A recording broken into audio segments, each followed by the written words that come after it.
सानाम को जोहार गी तबे तिहिं मिटे नोंकान जों नेल चु बना और नोआ जो दो एक्जेक्ट आपेल लेका नेलोग कना होय पे नेलदा एक्जेक्ट आपेल मेनखान आपेल दो बांग कना होय बुन नेल दाड़े कना अड़ी तपिस गी जो कना ओनकाते पे नेलदा होय अड़ी कजाक जो कना और नोआ दो एकदम आपेल लेका गी नेलोग कना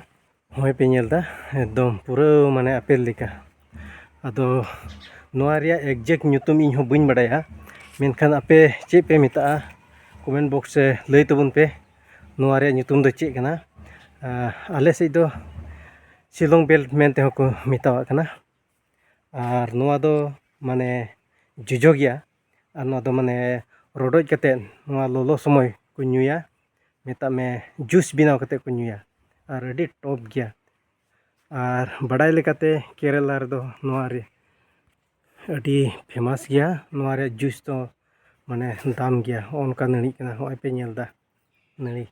होय और जो दो अड़ी तपिस की जो कना नोआ करे माने अड़ी कजाक जो कना और नोआ लतार रे दुड़ु बड़ा हो